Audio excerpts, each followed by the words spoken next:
All right, what's going on YouTube? So this video, we're going to be doing head studs on my 2019 Civic SI.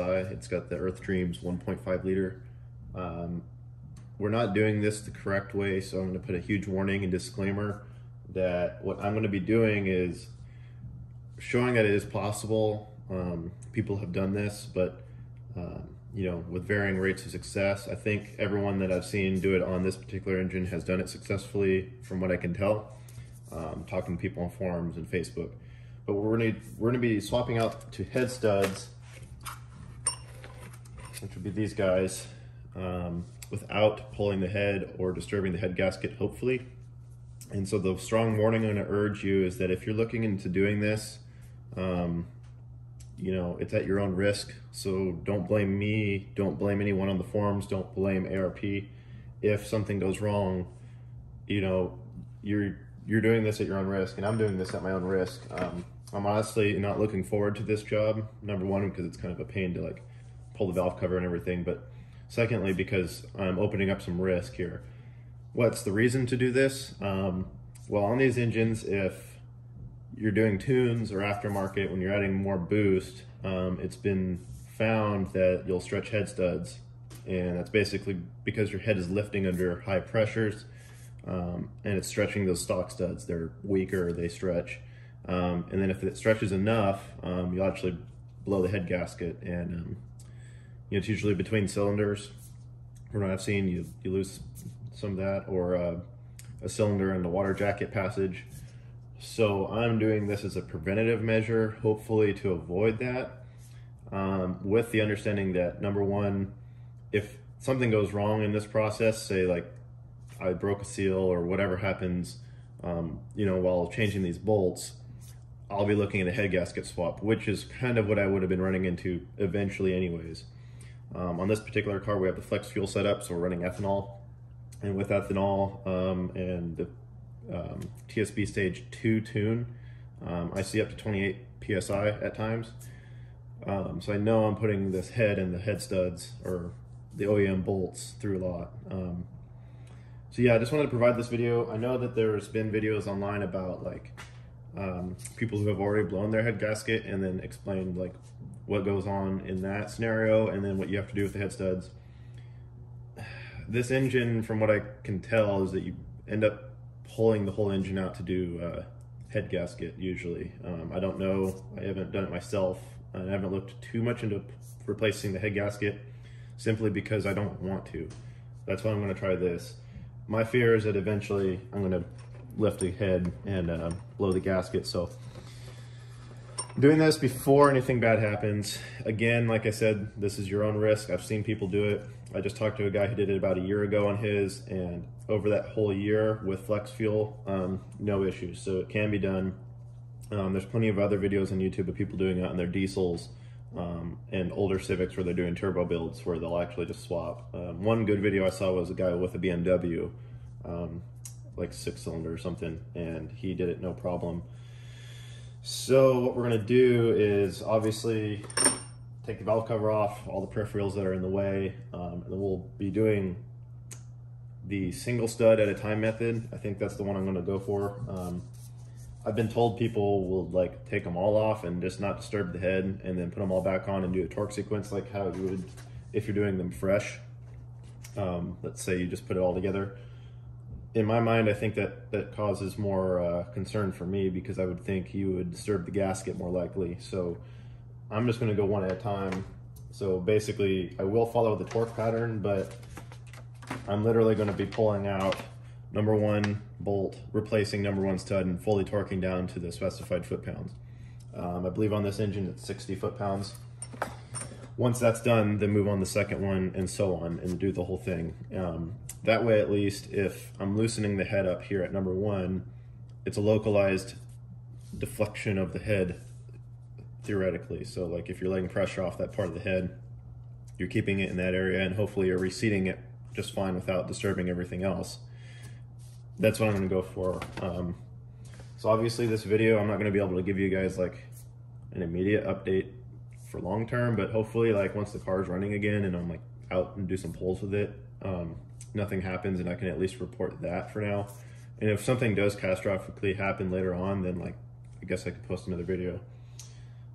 So it's already pretty long-winded. I think I'm already several minutes into just blabbing at you guys, but I think this video is not for an audience that's going to be like trying to get stuff really fast. I think it's for an audience who wants to be understanding this in depth better after all my research. Without further ado, let's get started here. First thing I'm going to be doing is pulling off my strut bar here, and then we'll start looking at the engine. All right, so got that out of the way. Now everyone probably is going to say something in the comments, but I'm not going to disconnect the battery. Reason being is I don't think I want to put the computer through anything to like mix up any results. Like by the time I get this thing back together, I don't think it's going to be a problem. A lot of these plugs are pretty like well insulated and everything. I'm just covering up the battery positive. So that's my reasoning, but like obviously people are going to say like you should disconnect the battery. I don't know. I am going to paint this valve cover with the crinkle paint, so at the end of the video we'll see how that looks. So we'll start with the coils. So it's a 10 mil to get these, and this is how you would also do your spark plugs. We unplugged one, for example. I got that bolt out, so these will just pop out. I'm going to keep them in order, so this is my driver's side one. So I got a mat down here I'm just placing things on. And these little stickers are from Etsy. I forget who sells them, but you can find them on there. I'm going to unplug this plug. It's in this same harness group. This whole plastic harness is just going to get flipped up and it's kind of out of the way while we work on it. There's a push tab here. Looks like there's another connection point here. I think it's just this 10 mil bolt. There we go. Okay, so I mean this is up. So again, one push tab, one bolt, and then you slide to the driver's side. I'm gonna start by pulling the little hoses off. I got these little spring clips, and I'm just slide them down. I'm kind of freeing up this harness a little bit. It just slides off this tab towards the passenger side if you push the clip. And then maybe that'll let me get this off. It's a 10 mil here. Pull off these two clips and these two hoses.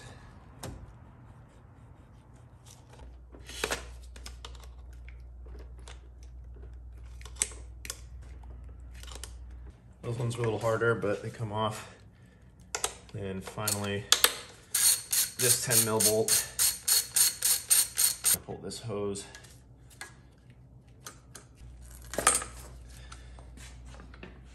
There's some coolant there, so just keep that in mind. I'm trying to get underneath this a little bit so that I can unspring the clip. Okay. The clip that's holding on this hose. Okay, so both those clips are off.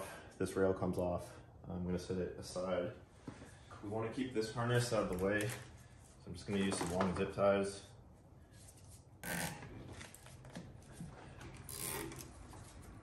This hose here is going to come off the valve cover, and it just slides off and they can go tuck out of the way. This hose.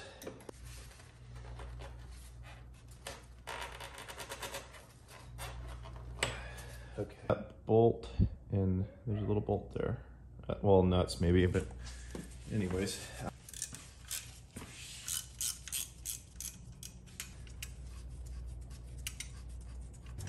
Retaining bracket. So I just pulled the hose off of this nipple. I'm about to pull these two, and then if you can see the one down here, and that will get this whole line out of my way. So it's probably an idea to get a little bit of coolant if you're at the store next, because this may need a little bit of a top off at the end of it all. I actually haven't checked it in a while, so.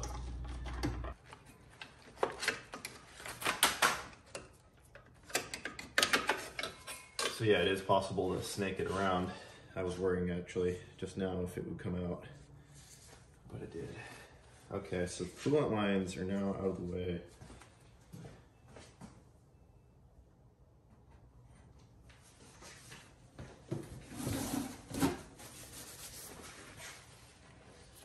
So that helps.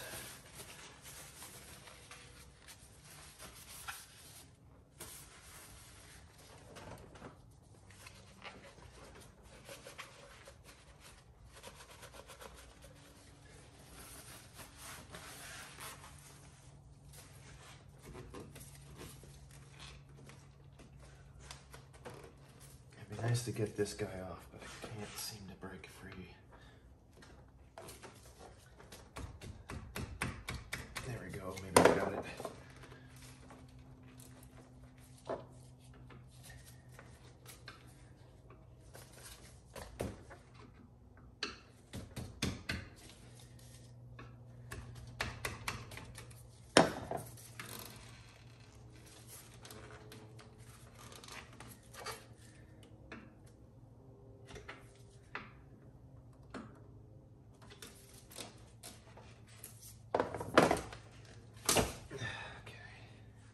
Sweet. So we are pretty clear now. Let me take the camera in. We'll get the last look for a review for you guys. We'll look at it closely. Okay, so coolant lines are out of the way. They were bolted here on these two studs. We took off this hose. This part of the harness out of the way. There were a few hoses here for coolant. These two hoses for coolant, which were there. This hose that came across, out of the way. Back here, we pulled this one off. It's there. This part of the harness unclipped from here. Remember these rails that came across? This is one of the hoses. This is the other hose. There's a few hoses. So next step now is, I believe these are 10 mil valve cover bolts. So we're gonna break the valve cover off and then see what's underneath, and hopefully we're in good shape. So this video is obviously going further than just pulling a valve cover, but I guess this is a good valve cover video for someone who wanted to like customize theirs and they weren't coming in for head studs. But I'm killing two birds with one stone here, and I am customizing mine, so I will be cleaning it up and painting it. You don't want to get anything in the engine while you do this, so if you have any like leaves or just big bits of dirt, just make sure you're fairly clean. I got an extra towel here. We're gonna see some oil. So I don't know if I can break this off by hand. It looks like it might. There's one more clip right there on the back of the valve cover on the passenger side. So I'm just gonna unspring it. Again, you can see those little teeth on it. You just gotta push those in and finagle this thing out. So wish me luck. Just gonna get around this gray wire and then free. What's nice about this engine is you don't have to pull the cams. That saves a lot of work and hassle. You can swap these head bolts. Pretty much, they're right there accessible. This whole assembly out of the way for the two right side bolts. This whole thing over here is in the way. And I think it's the high pressure fuel pump assembly. I'm not totally sure, but I'll show you what the problem is. Black heads. Those are the head studs. And then there's one, two underneath this, and you don't have a straight down view of them. So I went at trust using a swivel socket and trying to make torque, set my torque specs with a swivel. And then this plug, so there's two plugs there. The black screws on here appear to be ones that Honda uses for harnesses.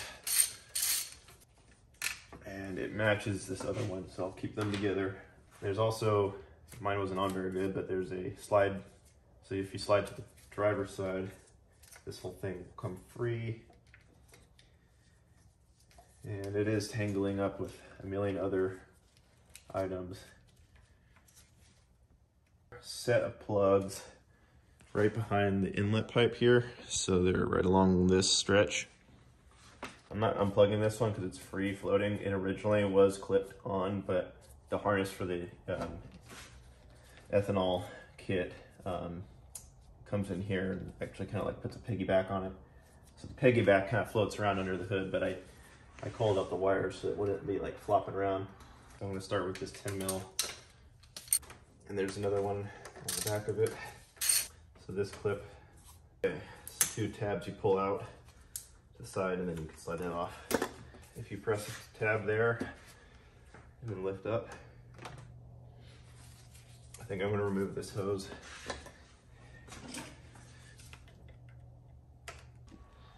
Okay, so that hose I found twisting it off helps. Intercooler pipe, There's a sensor in here. I'm going to unplug it, the plug. So again, this harness is just really in here good, but hopefully we're getting it. So on the back side of here, there's another clip for this harness. So this clip goes in here. You push that tab back and you can slide up on the whole harness. That's a really helpful one. This one, you slide out on a harness. This is the clip, that's a helpful one. This one here goes into this. You slide back towards the firewall, that helps a lot. And then finally, there's a brown one down here that if you pull, there's a tab behind it, and if you pull the tab, passenger side, and then slide to the firewall, it brings the main harness off, and that's helping a lot. So I think we more or less have the harness out of the way that we need.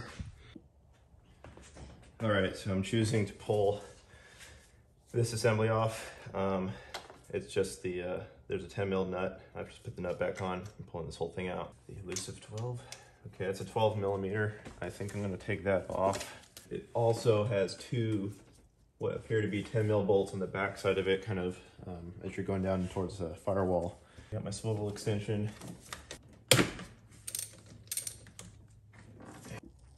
All right, so once that bracket's off, now you can pop off this little foam block.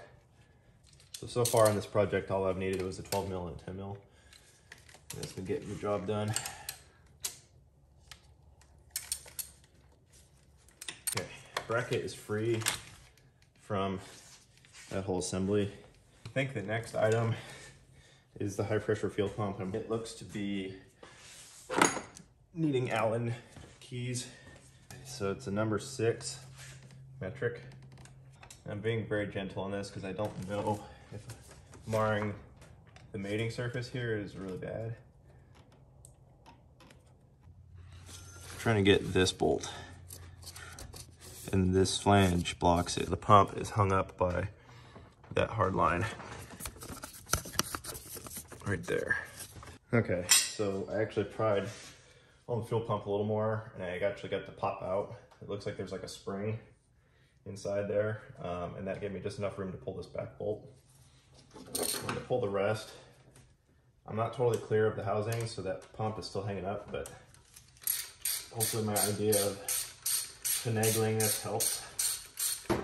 This bolt has Honda Bond on it, so gotta keep that in mind. Looks like this little black plate has to be disconnected, and it is an oil seal that pretty much everyone says will leak regardless. If you ever take it off, it will leak. There's no getting it back on without it leaking. So I don't know if by some grace of God I could do that, but I think you have to get that replaced, and it looks like you have to pull it off to get this housing off. So that sucks. I don't have the part. So I'll do my best, but I think that's gonna be a problem. All right, so this is the bracket everyone talks about and I was worried about. And to be honest, I think I got it off without damaging it. The only damage is up here on this flange, and there's a nut that's gonna pull that down. And it doesn't look like that's the mating surface that seals in oil. So as long as I feel comfortable once I clean the Honda Bond off this, that I can reuse it, maybe I just do the same thing Honda did. Look, they just caked a bunch of Honda Bond on it and let it set, and it was fine. You can see the oil passages there. Honda Bond kind of squeezed up into them, but I mean, that's factory, so what they say you're supposed to do is go get this replaced, brand new, but I think I got it off without doing much damage. And they have a pry point here. Definitely don't want to be prying on the mating surface at all, because you're going to depend on that for it not to leak any oil. So I think it's come down to just removing the pump. I'm going to start with just that line. I think that's an open end wrench. It's a 19. I just got to spin this fitting off without damaging everything. Okay, that makes it way different. Okay. right, good stuff. Okay, we got this whole housing off. So another thing is, if you do get the oil leak with that cover, I'll bring you guys in again. It at least would be hopefully a slow leak, and you'll be able to see like down into this little valley pan. It will actually retain some oil, it looks like, for at least the beginnings of oil drips. So you would see like a little pool there starting if that does leak, but we're gonna gamble on this one working, I think. The pump is driven with the cam lobe, which is kind of cool in my opinion. And that lobe looks like it's got more wear maybe than the other ones, but I mean, it doesn't look like it's in any damaged condition. Anyway, there's your look at your engine. So I believe there's 10 studs to install. 1, 2, 3, 4, 5. Yeah, so the 10. So there's the first row, and then back there's the second row. Okay, so before I start, I realized I don't have a socket. I believe this is 13 millimeter. I'm gonna go verify, but they needed 12 point. So I'm gonna go get a 3/8 drive 12 point. So I gotta go run to the store and get that, but luckily I get to drive that beast. Okay, so I'm back from Napa, and they had the individual sockets. So it's a 12 millimeter 12 point for the MAP or MA performance nuts here. The main component that you have, and this is paramount. There's no way you do this job without this tool, is you also need a torque wrench. And you can borrow one, maybe rent one, but you need to get one. This is $100. This is a Napa wrench. I've been using it for a lot of stuff. And you'll want this to serve, number one, as your breaker bar, and number two is how you're gonna set the torque on these. 12 mil socket, extension, adapter, 1/2-inch drive, torque wrench. And again, just making sure it's all clean. And we're gonna do this. So this is it, guys. So I have it at 60 foot-pounds. We'll see if that's enough to break it loose.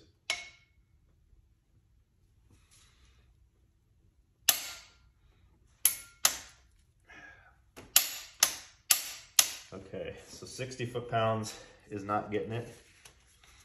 So I'm gonna move up to 70. I'm doing this purely to get an idea of like how these studs feel.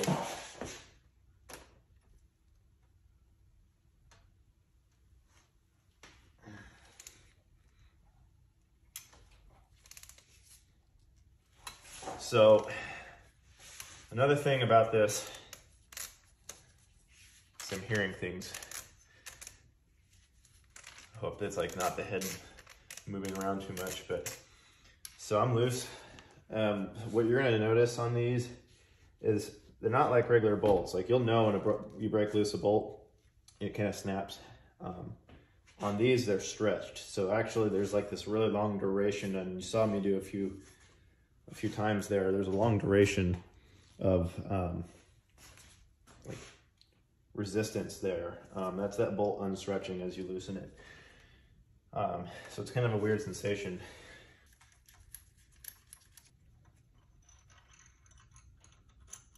The washer can come out with the threads almost. So here's the stud. They're long. I can't tell like visually like if these have been through any stretching, like as far as like overstretching. You can tell the threads have been used, but they came out pretty clean. So I feel okay. Okay, so one's out. And then what we're gonna do now is put one in, because we're only doing one at a time. That's the way we're gonna be doing this. You get your stud, and there's two ends to it. One end has a different thread, and well, I think it's a different thread. It might be the same thread, but one has an Allen head. So the Allen head is definitely the upside, because you're going to be tightening only hand tight on the top side. So it's a number 4 Allen bit. Prep these threads, and they talk about it in the instructions. You're going to use this assembly lubricant, and this is going to help the threads give you accurate torque readings.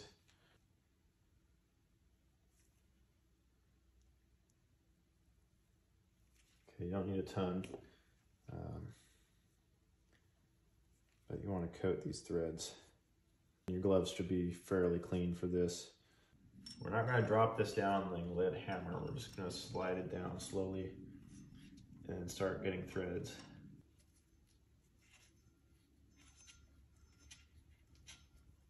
I mean, you barely are giving this anything. Like, I'm holding it at the, not at the end of the wrench. I don't want to torque that too much. Next thing, and you might want to just do this right off the bat from the beginning while the stud's out, but you're going to want to clean the mating surface where that spacer is going to drop on. So there's a shoulder here around the stud, and I can bring you guys in a moment to show you, but just want to clean all the oil off of it, and you want that surface to be perfectly set up for mating everything together. So stud installed, and you can see this stud, and there's your original head bolt. See this surface? You can see it's got a ring in it, and that was from where the bolt was. That surface is what you need to clean. You just clean the oil off of it. And so after that, what you're going to be doing is, I believe it's spacers first. There's an knurled side, or chamfered side, and then there's a square side. I'm thinking square side down to mate with the head. They also mentioned that they want a little bit of assembly grease on the hardware. Okay, so I did the first stud. I think my camera went out of focus, so we're gonna do the second one together again and finish it off. So we pulled out stud and cleaning the surface. I want to drop it. I just want to gently slide it in until it touches threads, and then start threading it by hand. I'm just going to give it nothing at all, just barely even, just to where it just feels like it's kind of stopping up. I've already pre-lubed all my hardware. So again, the assembly is the chamfer up on the spacer, and then the washer on top. And then we're going to gently drop that down. And with all the assembly lube, you want the lube in between all the mating surfaces that the nuts are going to be working with. So I'm going to add just a little bit on the nuts. And then we'll finger tight the nut down, make sure that the threads are going. And then I can switch over to my 12 millimeter socket, wherever I've placed it here.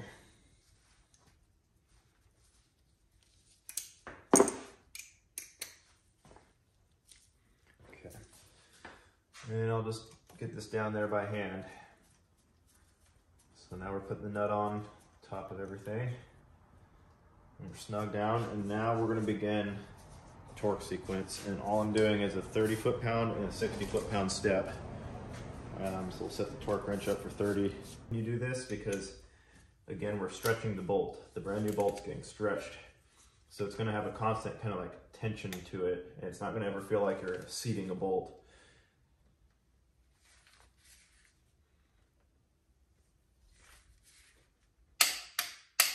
Okay, 30 foot-pounds. Okay, so we set our torque wrench to 60.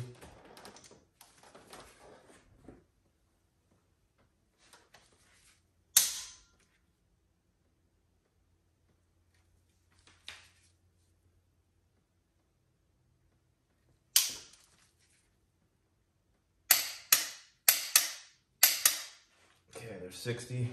So 2 down. I'm gonna go ahead and do the rest, and then we'll recap towards the end here. Assembly is gonna be similar to disassembly. The only granted thing is that you're gonna be cleaning your surfaces. So you wanna get the Honda Bond off this and just clean everything. A razor blade is useful. You can scrape. You just wanna get all the debris out of the engine. You don't wanna be dropping Honda Bond in there. Don't be gouging the mating surfaces with the razor blade or any screwdrivers. You want to be very careful. You want that to be perfectly smooth. You don't want to use sandpaper. You don't want to do any of that. You just want to gently with the razor blade clean that stuff. Then when that's all done, a little bit of brake cleaner in your towel, and you just wipe all the surfaces, and then you can begin reassembly and just take your time with it. That's my recommendation with that. read your tube of Honda Bond or whatever product you're going to use. Honda will recommend you another product if they don't have it in stock. And read the instructions for dry times, and you just want to go with that. And you know, I think that's the gist of it. So I'll end the video with a little bit of follow-up of everything when I'm kind of more together, and it might not be today because number one, I might get this cover replaced for the tensioner, and then I'm going to paint my valve cover. So anyway, guys, I hope this video is helpful, and I'll check in with you when we get closer to the actual final end. So, all right, so painted valve cover, let it set for a few hours, did the crinkle paint. It's not perfect, but looks all right, at least from a distance. But anyway, we're back together, and this definitely was a decent day. Like, now that I know what I'm doing, I can definitely do it faster. Like, putting it together went like twice as fast as taking it apart, just because I knew kind of what was going on, and I had video to go back on. So that's a plus. But yeah, definitely have a full day available to you, or more. I ended up reusing the plate that I talked about earlier. You can kind of see it right there. I think I salvaged mine fairly well, but like I said earlier, if you end up getting a bunch of leaking and you see a pool of oil end up here, then it's going to be that plate, and you just have to get it replaced. And that's not a big deal. You just pull the harness out of the way again, and then you can get to it. I put a crap ton of Honda Bond on there, and I've let it like set for a while. They say that stuff should have over an hour cure time. It's had well over that. So yeah, that would be the big note there. So yeah, as far as the tool summary, I'll try to summarize that in the description again for you guys, but let's go do our first startup. Hopefully everything's like plugged in correctly. I'll see, here's one. This is the one I missed. So there we go, you guys got the last plug on video, hopefully. So we'll find out based on if anything is not working right here, but let's try it out. Let's hope I didn't destroy the car, and we'll find out.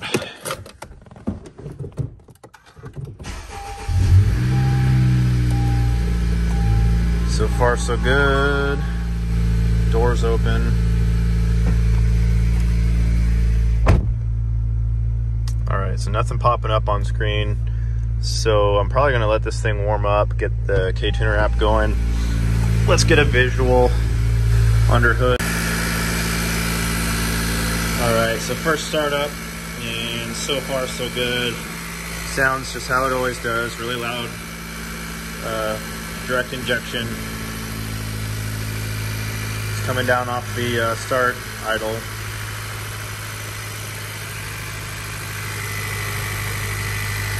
Make sure there's no leaks or smells or anything that shouldn't be.